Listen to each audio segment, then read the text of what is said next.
saya akan menjelaskan beberapa pahlawan nasional di Sumatera Utara.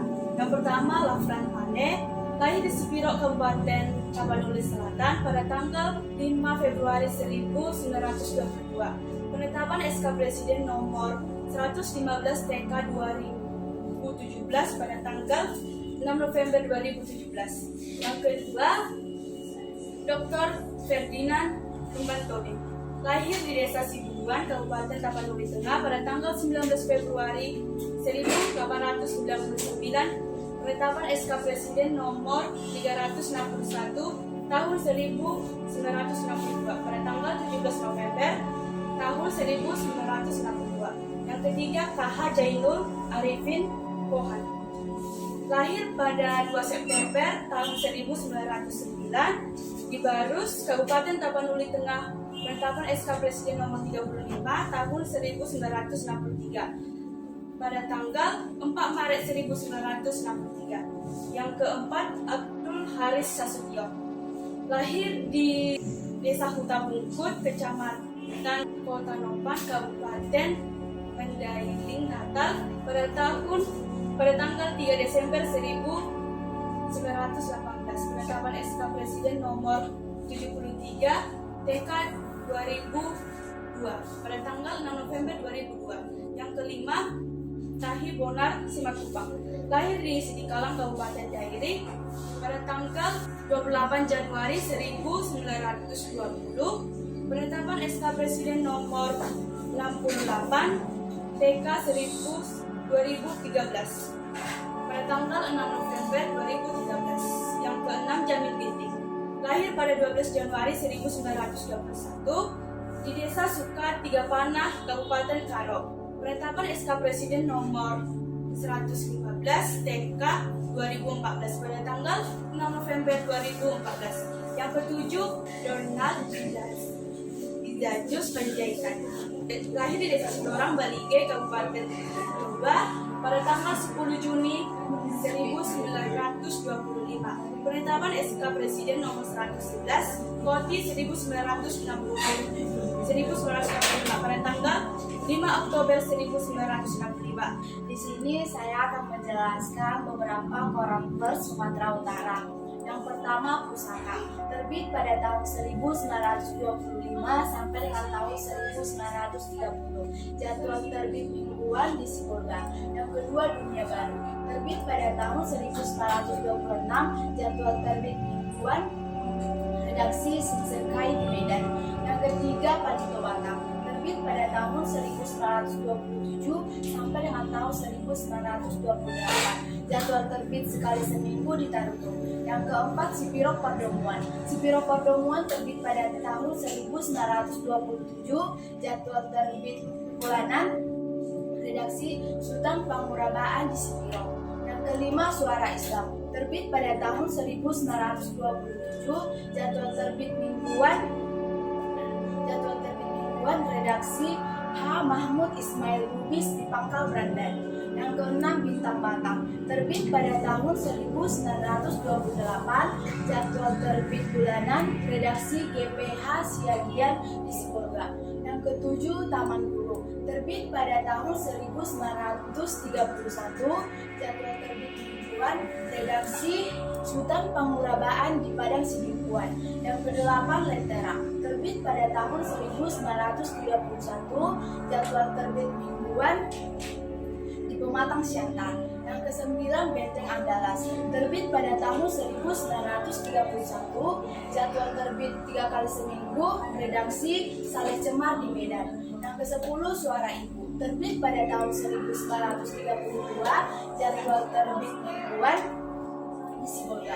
Yang ke-11, Matahari, terbit pada tahun 1933. Jadwal terbit bulanan, redaksi di Jauhari Salim di Medan. Yang ke-12, Bergerak, terbit pada tahun 1933. Jadwal terbit mingguan di Sibolga.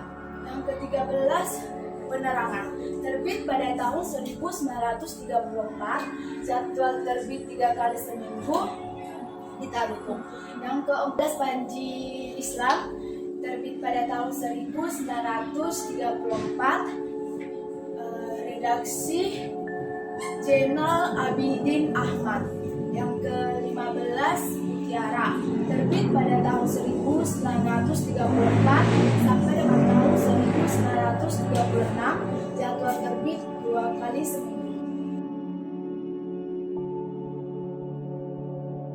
Yang pertama, teko yang dipergunakan untuk tempat air minum oleh enik wilayah. Teko ini memiliki ciri-ciri yang berbentuk bulat, lonjong yang menyerupai uji.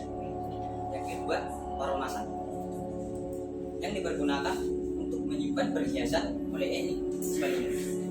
Paromasan ini memiliki bentuk bulat yang menyerupai cangkir. Yang ketiga, lango tanah untuk memasak lauk yang dipergunakan oleh enik wilayah. Lango tanah ini memiliki ciri-ciri yang berbentuk bulat, melonjong, yang menyerupai pinggan tanah. Yang keempat, beriuk tanah yang dipergunakan untuk memasak nasi oleh enik wilayah. Beriuk tanah ini memiliki ciri-ciri yang berbentuk bulat, yang menyerupai uji. Yang kelima, jepuk yang dipergunakan untuk tempat menyimpan perhiasan oleh enik wilayah. Jepuk ini memiliki ciri-ciri yang berbentuk bulat, yang menyerupai uji. Yang keenam, songket hijau yang dipergunakan orang-orang Melayu sebagai sarung. Songket hijau ini memiliki ciri-ciri yang berbentuk persegi panjang yang menyerupai ulos. Yang ketujuh, songket merah. Tenun yang dipergunakan orang-orang Melayu maupun laki-laki dan perempuan. Songket merah ini memiliki ciri-ciri yang berbentuk persegi panjang yang menyerupai ulos. Yang kedelapan, songket warna bata. Tenun yang dipergunakan sebagai sarung dalam upacara adat Melayu. Songket warna bata ini memiliki ciri-ciri yang berbentuk persegi panjang yang menyerupai ulos. Yang kesembilan, selendang hijau. Tenun yang dipergunakan oleh para perempuan Melayu sebagai selendang. Selendang hijau ini memiliki ciri-ciri yang berbentuk persegi panjang yang menyerupai ulos. Yang ke-10, basai. Tenun benang kapas dari Angkola Mandailing yang dipergunakan oleh para wanita sebagai selendang sewaktu menari. Yaitu satu, sopeng deraba, anyaman dan daun pandan yang digunakan oleh etnik Akbar sebagai tempat tembakau yang berbentuk dompet.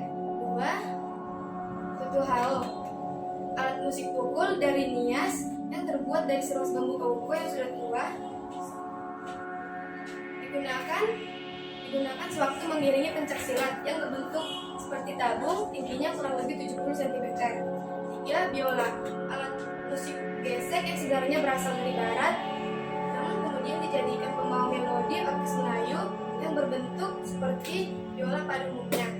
4. Ulos sirara, tenun dari Batak Toba yang dipergunakan para wanita sebagai pakaian yang dililitkan hanya sebatas dada yang berbentuk panjang dan lebar. 5. Kendi air, terbuat dari tanah liat untuk mencuci kaki laki-laki Angkola Mandailing saat hendak memasuki rumah pengantin perempuan yang dihiasi motif tumpal dan sulur yang berbentuk seperti teko air pada zaman dulu. Sadung atau abit godang, benang kapas dari Angkola Mandailing digunakan sebagai selendang yang berbentuk panjang dan lebar.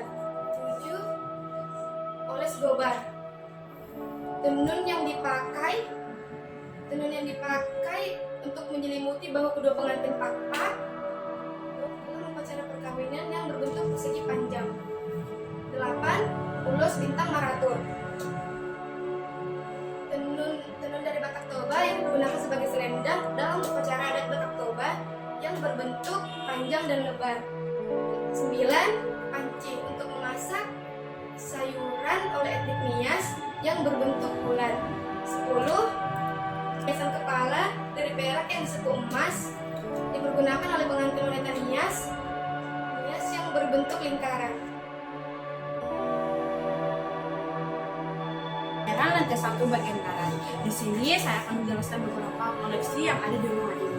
Yang pertama, Adung Onomatua, arca yang berasal dari Nias yang menggambarkan seorang pemuda yang dipuja untuk meminta dan memohon untuk mempersatukan kekuatan saat hendak berperang. Arca ini terbuat dari bahan kayu yang tingginya kurang lebih 35 cm. Yang kedua, Adu Zato, arca pahlawan ataupun panglima perang Indonesia ini biasanya dipergunakan saat upacara religi demi memohon petunjuk, perlindungan, dan kemenangan. Arca ini terbuat dari bahan kayu yang tingginya kurang lebih 50 cm. Yang ketiga, ada Flomo. Arca yang menggambarkan suami istri merupakan bagian dari religi Nias kuno. Arca ini disembah untuk meminta kedamaian dan ketentraman dalam rumah tangga. Arca ini terbuat dari bahan kayu yang tingginya kurang lebih 30 cm. Yang keempat, Hasini Volasara. Hasini Volasara ialah peti mati Nias Selatan. Peti mati ini dihiasi dengan kepala Lasara, yakni hewan mitos religi Nias kuno. Pada tutup peti ini terdapat figur laki-laki dalam posisi berbaring. Peti ini dibuat untuk bangsawan yang dianggap berjasa pada kampus dan diletakkan pada bagian depan kampus. Peti mati ini terbuat dari bahan kayu dan panjangnya kira-kira kurang lebih 2,5 meter. Yang kelima ada baik. Arca batu yang menggambarkan monyet yang biasanya diletakkan di kursi raja.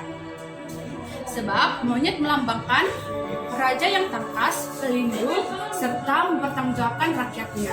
Arca ini terbuat dari bahan batu yang tingginya kurang lebih 25 cm. Yang keenam, Adu Zohore. Arca yang menggambarkan seseorang yang sedang dihukum karena berzina. Arca ini karena berzina dengan cara dipermalukan di depan umum dengan memegang penis dalam keadaan telanjang. Arca ini terbuat dari batu yang tingginya kurang lebih 30 cm. Yang ketujuh, Siaji Tilik. Siaji Tilik ialah pustaka lakhlak yang ditulis dalam aksara dan bahasa Batak. Yang isinya ialah Siaji Tilik, yakni keselamatan, kemenangan, dan buang siap. Pustaka lakhlak ini untuk mendapatkan benda-benda untuk meraihnya, yakni ulos, tombak emas, pisau, serta mengkonsumsi kerbau, ayam abu-abu, dan lain sebagainya. Pustaka lakhlak ini terbuat dari bahan kulit kayu dan berasal dari religi Batak kuno. Yang kedelapan ada tabas. Pustaka lakhlak yang berasal dari religi Batak kuno ini berisikan tentang Hadatuan, tepatnya pada mantra dan ramuan yang dipergunakan untuk membinasakan orang yang dibenci. Pustaka lakhlak ini terbuat dari bahan kulit kayu. Yang kesembilan, Dorma Sihirput. Pustaka lakhlak yang berasal dari religi Batak kuno ini ialah pustaka lakhlak yang berisikan tentang dorma serta ramuan.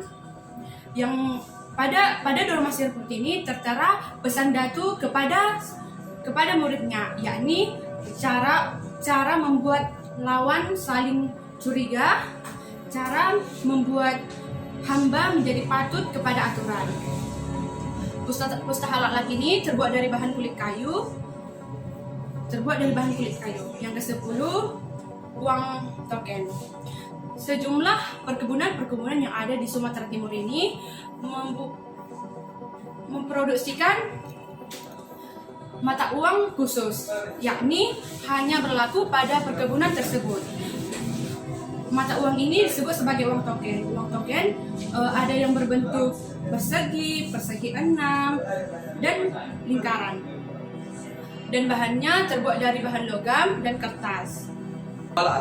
Kepala arca terbuat dari batu kapur yang tingginya kurang lebih 1 cm, 10 cm. Kepala arca ini sulit untuk diidentifikasi karena atributnya sudah tidak dapat dijumpai lagi. Yang ditemukan di situs dan lihat. Yang kedua yaitu tambar nihulit. Tambar nihulit terbuat dari kulit kayu, ciri-cirinya di tengah tulisan aksara Batak. Pustaka lakhlak ini berisi tentang obat-obatan, tepatnya mengenai sakit kulit atau kusta. Yang ketiga yaitu paruh barang. Terbuat dari kulit kayu, ciri-cirinya dengan ditulis aksara Batak. Pustaka lakhlak ini berisi tentang kedatuan yang dimasukkan ke dalam ampang. Yang keempat yaitu Petunjuk hari baik dan hari jahat. Terbuat dari kulit kayu, ciri-cirinya ditulis dengan tulisan aksara Batak. Pustaka lap-lap ini berisi tentang petunjuk hari baik dan hari jahat setelah 1 bulan untuk melakukan upacara. Yang kelima yaitu tabas. Terbuat dari kulit kayu, ciri-cirinya ditulis dengan tulisan aksara Batak. Pustaka lap-lap ini berisi tentang ketentuan tepatnya mengenai orang yang dibenci. Yang keenam yaitu saitagari. Saitagari berciri-ciri berbentuk bulat mendiang ke atas dan di atasnya terdapat patung ayam. Fungsi dari saitagari menyangkutkan pilar gari. Yang ketujuh yaitu arca rapacana. Arca rapacana terbuat dari perunggu yang dilapisi dengan patina. Tinggi dari arca rapacana kurang lebih 20 cm yang bermaksud untuk melambangkan kepujian dari Bodhisattva Manjusri. Yang ke-8 yaitu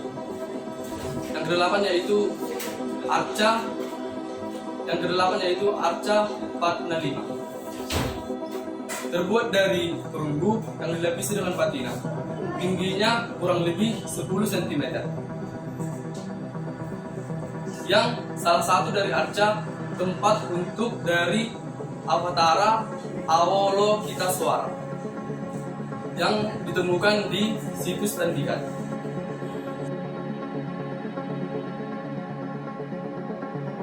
Yang pertama adalah Mujali. Mujali berasal dari etnik Batak Toba yang digunakan oleh masyarakat Batak Toba untuk menggunakan. Terbuat dari kayu dan besi dan ujungnya berbentuk bulat.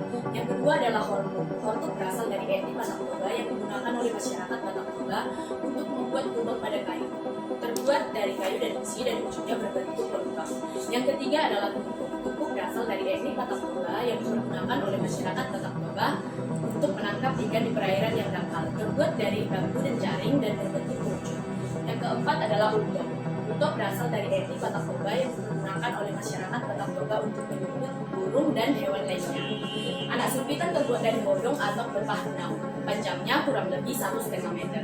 Yang kelima adalah banjung. Banjung berasal dari etnik Batak Toba yang dipergunakan oleh masyarakat Batak Toba untuk membelah dan memotong kayu. Terbuat dari kayu dan besi dan berbentuk menyerupai kapak. Yang keenam adalah unting-unting. Unting-unting berasal dari etnik Karo yang dipergunakan oleh masyarakat Karo untuk membuat garis tegak lurus. Terbuat dari kayu dan berbentuk segitiga.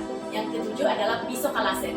Pisau kalasen berasal dari etnik Karo yang dipergunakan oleh pemimpin atau panglima perang dalam berperang. Terbuat dari kayu dan besi dan berbentuk tajam dan ujungnya sangat tajam dan panjangnya sekitar 40 cm. Yang kedelapan adalah gumbar. Gumbar berasal dari etnik Karo yang dipergunakan oleh masyarakat Karo sebagai tempat wadah menyimpan bulen dan makanan lainnya yang sudah masak. Terbuat dari bambu dan kayu dan berbentuk bulat dan menyerupai tabung. Yang kesembilan adalah kampil. Kampil berasal dari etnik Karo yang dipergunakan oleh masyarakat Karo sebagai dompet tempat menyimpan bahan-bahan binatang. Terbuat dari anyaman daun pandan dan berbentuk persegi panjang. Yang ke-10 adalah bentan. Bentan berasal dari etnik Melayu yang dipergunakan oleh masyarakat Melayu ketika ada upacara pernikahan Melayu untuk makan berhadap-hadapan. Terbuat dari besi dan berbentuk bulat besar dan ada tutupnya. Baik, miniatur rumah adat Melayu. Rumah adat Melayu merupakan rumah yang seperti panggung yang berdiri di atas tiang-tiang berbentuk persegi dan memiliki jendela yang pada umumnya berukuran besar. Atapnya terbuat dari daun nipah, namun pada saat ini sudah banyak yang membuat dari genteng. Ornamen dapat ditemui di dalam maupun luar rumah. Rumah Melayu memiliki beranda, ruang induk, dapur, dan lain-lain.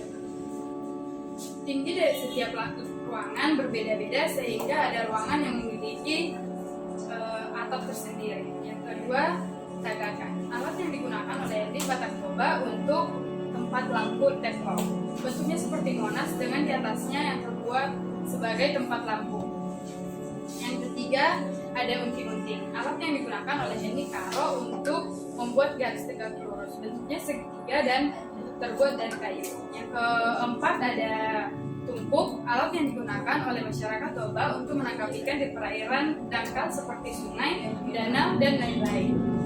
Bentuknya seperti jaring yang terbuat dari bambu dan terbentuk seperti kerucut. Yang kelima ada pelangan kering, alat yang digunakan atau wadah yang digunakan oleh masyarakat Angkola Mandailing untuk memasak lauk pauk. Bentuknya bulat dan terbuat dari tanah liat. Yang keenam ada gilingan cabai, alat yang digunakan oleh etnik Melayu untuk menggiling cabai. Bentuknya lonjong, memiliki anak batu kecil yang berbentuk bulat sebagai penumbuk cabai. Yang ketujuh ada gantangan, alat yang digunakan oleh etnik Karo untuk menakar beras, kacang-kacangan, dan lain-lain.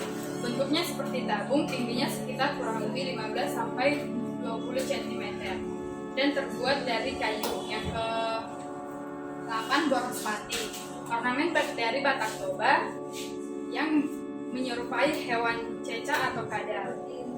Dalam kepercayaan Batak Toba, ornamen tersebut dipercaya dapat berbuah dan melambangkan kekayaan. Ornamen tersebut dapat ditemui di rumah-rumah tradisional Batak dan bangunan makam dan lain-lain. Yang ke-9 ada pucuk rebung, ragam hias milik penghuni Melayu yang lazim dipahatkan di rumah-rumah tradisional Melayu, istana, dan lain-lain. Bentuknya terinspirasi dari pucuk bambu yang masih muda dan meruncing. Ornamen ini melambangkan adanya persatuan dan kesatuan. Yang ke-10 ada bintang, hiasan bentuk bintang yang biasanya dipahatkan di rumah-rumah tradisional Angkola Mandailing. Melambangkan adanya seorang Matoras atau pemimpin kampung, yaitu orang pertama yang membuka kampung atau hutan. Yang pertama itu ada Fregi Imbalo. Fregi Imbalo adalah alat yang berasal dari Nias, terbuat dari besi dan berbentuk seperti persegi panjang yang ukurannya sekitar 5 cm dan biasa digunakan untuk memetik padi. Yang kedua ada gari. Gari ini adalah senjata tradisional yang berasal dari Nias. Gagang gari ini terbuat dari kayu, sedangkan garinya terbuat dari besi. Gagangnya ini berbentuk seperti tabung yang pipih, sedangkan garinya itu terbuat dari besi. Biasa digunakan untuk pada saat berperang. Oleh karena itu bentuknya lebih sederhana dan minim ornamen. Yang ketiga ada celana. Celana berasal dari Melayu, terbuat dari kuningan dan berbentuk seperti di atasnya itu seperti piring yang lebar, sedangkan di bawahnya juga memiliki kaki yang bulat. Celana biasa digunakan untuk menempatkan daun sirih yang masih segar. Yang keempat ada bahul-bahul. Bahul-bahul ini berasal dari Batak Toba, terbuat dari anyaman pandan dan berbentuk seperti tanduk Batak atau tas. Biasa digunakan untuk menyimpan padi atau beras. Yang keenam ada perhapuran. Perhapuran ini berasal dari Batak Toba, terbuat dari kayu dan berbentuk bulat dan memiliki bentuk seperti kerucut. Yang ketujuh ada sabit. Sabit ini berasal dari Melayu, terbuat dari besi dan gagangnya terbuat dari kayu yang berbentuk tabung yang pipih. Sedangkan sabitnya ini persis seperti namanya berbentuk seperti bulat sabit. Biasa digunakan untuk memotong padi. Nah, penggunaan sabit juga banyak dikenali di berbagai Indonesia. Yang kedelapan ada gala. Gala adalah piring nasi yang digunakan oleh etnik Nias untuk makan. Berbentuk seperti lingkaran dan terbuat dari kayu. Yang kesembilan ada babat loyang, berasal dari Melayu dan digunakan untuk memotong rumput di sawah. Bentuk dari babat loyang ini setengah lingkaran dan memiliki gagang dan terbuat dari besi. Yang ke-10 ada periuk. Periuk ini tuh berasal dari Melayu, berbentuk seperti guci dan terbuat dari tanah liat dan biasa digunakan oleh masyarakat Melayu untuk menempatkan ari-ari anak yang baru lahir. Yang pertama ada santik. Santik berasal dari Karo yang digunakan masyarakat Karo untuk menyalakan api untuk membakar lahan yang akan dijadikan perkebunan, terbuat dari besi dan menyerupai lantai. Yang kedua Yang kedua ada rumbi. Rumbi berasal dari Toba yang digunakan masyarakat Toba untuk menyimpan pakaian dan menyimpan barang-barang berharga lainnya. Berbentuk bulat dan memiliki kayu berbentuk bulat dan terbuat dari kayu. Memiliki gagang di kanan dan di kirinya. Nomor 3 ada sisir. Sisir berasal dari Toba yang digunakan masyarakat Toba untuk membersihkan rumput dan meratakan tanah. Terbuat dari kayu dan berbentuk seperti sisir. Yang keempat ada tameng. Tameng berasal dari Pakpak yang digunakan masyarakat Pakpak untuk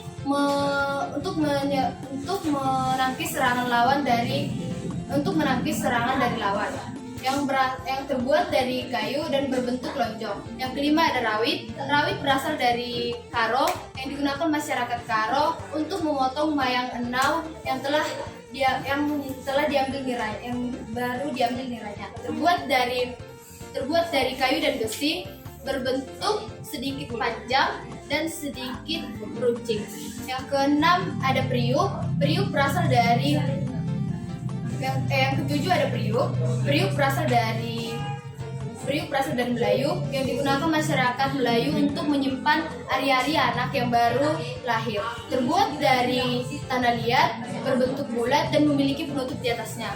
Yang kedelapan ada Fregi Imbalo. Fregi Imbalo berasal dari Nias yang digunakan masyarakat Nias untuk memetik padi di sawah. Terbuat dari besi, berbentuk seperti pisau kecil. Yang kesembilan ada gumbar. Gumbar berasal dari Karo yang digunakan masyarakat Karo untuk tempat menyimpan gulen atau makanan lainnya yang telah dimasak. Terbuat dari bambu, berbentuk tabung, memiliki ukuran kira-kira 50 cm.